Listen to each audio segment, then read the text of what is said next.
میرا والا وہ ہلکا N47 پہلے یہ الگ بات ہے کہ ہم سے جو بلے کا نشان جن حالات میں چھین لیا گیا. میرا انتخاب نشانہ فاختہ ہے. ہم لوگوں کو بتانے جاتے ہیں, ہمارے پوسٹر لگے ہوتے ہیں, وہاں فاختہ کا نشان ہوتا ہے. وہ یہ کرتے ہیں کہ جناب وہ ہمارے پوسٹر ہی اتار لیتے ہیں, اور پولیس وین میں لوگ اتار رہے ہیں. اب ہمیں یہ افسوس سے یہ کہنا پڑتا ہے کہ بھائی یہ جو کچھ ہو رہا ہے یہ ریاست کی ذمہ داری ہے کہ وہ ایک ڈیموکریٹک نارمز کو پروموٹ کرے, لوگوں کو تحفظ فراہم کرے, نہ کہ لوگوں کو پولیٹیکل وکٹمائزیشن کا شکار بنائے. اسپیشلی جو دیہاتی ایریا ہے وہاں بہت کچھ ہو رہا ہے.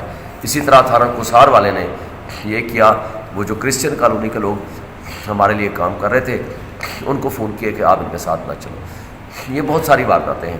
لیکن ابھی بلایا کس کو ہے سر چیف صاحب نے؟ انہوں نے بلایا ہے الیکشن کمیشن کے نمائندے کو, اور بلایا ہے SSP آپریشن کو ان پرسن کہ آپ آئیں اور ہمیں رپورٹ دیں کہ کیوں یہ سب کچھ ہو رہا ہے. اور وہ ہمیں اس دوران روک دیا ہر کسی کو کہ کوئی بھی انلیگل کام کرے گا تو ظاہر ہے وہ پھر اسٹے کی وائلیشن میں ہمارے پاس کنٹیمپٹ کا راستہ ہوگا. Thank you.